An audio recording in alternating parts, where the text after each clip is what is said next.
అందరికీ నమస్కారం. నా పేరు doctor Naveen, MD Ayurveda from Vimla Kerala ayurvedic hospital, KPHB, Hyderabad. ఈరోజు చాలా మంది పేషెంట్స్ నన్ను అడుగుతూ ఉంటారు ఏంటంటే, ఎండాకాలంలో మనము కొబ్బరి నీళ్ళు ఎక్కువగా తాగాల లేదంటే చెరుకు రసం ఎక్కువగా తాగాల అని చెప్పేసి. అంటే కొబ్బరి నీళ్ళకు ఉండేటటువంటి ప్రాపర్టీస్, ఆ కొబ్బరి నీళ్ళు చేసేటటువంటి మేలు ఒక రకంగా ఉంటే, అదే విధంగా చెరుకు రసము, ఆ చెరుకు రసంలో ఉండేటటువంటి క్వాలిటీస్, ఎండాకాలంలో అది చేసేటటువంటి మేలు ఒక రకంగా ఉంటుంది. సో రెండు ఒక రకంగా మంచిది, కానీ ఎలాంటి వారికి ఏది ఎక్కువ మేలు చేస్తుంది అనేటువంటిది ఇప్పుడు చూసుకుందాం. సో జనరల్ గా చూసుకున్నట్లయితే కొబ్బరి నీళ్ళు అనేటువంటివి షుగర్ పేషెంట్స్ కూడా తీసుకోవచ్చు అనమాట కొంత మోతాదులో. ఎందుకంటే దాంట్లో హై గ్లైసిమిక్ ఇండెక్స్ అనేటువంటిది ఉంటుంది. అదేవిధంగా ఎలక్ట్రోలైట్స్, ముఖ్యంగా చూసుకున్నట్లయితే పొటాషియం ఉంటుంది. సో ఈ హైడ్రేషన్ కి, అంటే సమ్మర్ లో, ఎండాకాలంలో ఎక్కువగా ఏమవుతుందంటే చెమట రూపంలో మన బాడీలో ఉన్నటువంటి వాటర్ అనేటువంటిది ఎక్కువగా ఎవాపరేట్ అయిపోతుంది.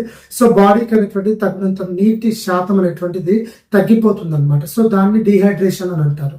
సో దానికోసం హైడ్రేషన్, తగినంతటువంటి ఇలాంటి నిర్జలీకరణ అనేటువంటి ఈ డిహైడ్రేషన్ నుంచి తప్పించుకోవాలి అంటే కొబ్బరి నీళ్ళు అనేటువంటి చాలా మంచిది. అంతేకాకుండా కొబ్బరి నీళ్ళు అనేటువంటివి శరీరానికి ఎనర్జీని ఇస్తుంది. అదేవిధంగా యూరిన్ అనేటువంటిది ఫ్రీగా వెళ్ళడం కోసం కూడా వీటికి చాలా ఉపయోగపడుతుంది.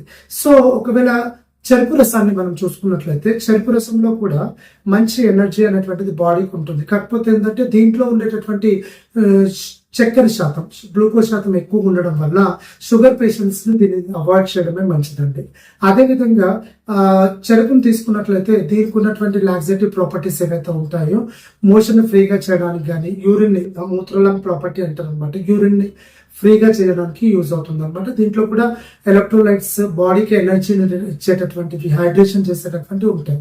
సో బెటర్ గా చూసుకున్నట్లయితే ఒక బాడీకి ఎక్కువ సేపు లాంగ్ టర్మ్ గా హైడ్రేషన్ కావాలనుకుంటే కొబ్బరి నీళ్ళు చాలా మంచివి.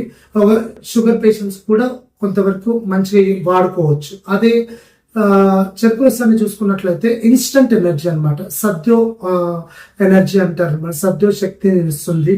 ఆ శరీరానికి ఒక రకమైనటువంటి బలాన్ని వెంటనే చేకూర్చడంలో ఈ చెరుకు రసం అనేటువంటిది బాగా ఉపయోగపడుతుంది. సో తొందరగా ఎనర్జీ రావాలి అని, అదేవిధంగా ఒక రకమైనటువంటి దానికి ఉండేటటువంటి స్వీట్నెస్ వల్ల కూడా మనకు నోటికి రుచిగా ఉండి ఎక్కువ మోతాదులో తీసుకుంటాం అనమాట. కానీ దాంట్లో ఉండేటటువంటి షుగర్ కంటెంట్ ఎక్కువ ఉంటుంది కాబట్టి, సో షుగర్ పేషెంట్స్ ఎవరైతే డయాబెటిక్ పేషెంట్స్ చెరుకు రసం అనేటువంటిది అవాయిడ్ చేస్తూ కొబ్బరి నీళ్ళు తీసుకోవడం బెటర్. ఓవరాల్ గా తీసుకున్నట్లయితే లాంగ్ టర్మ్ హైడ్రేషన్ కావాలనుకుంటే కొబ్బరి నీళ్ళు, సో ఇన్స్టంట్ ఎనర్జీ కావాలంటే చెరుకు రసం తీసుకోవడం మంచిది. సో ఈ రకంగా చూసుకొని వీటిని వాడుకోవడం అనేటువంటిది మంచిదండి. Thank you very much.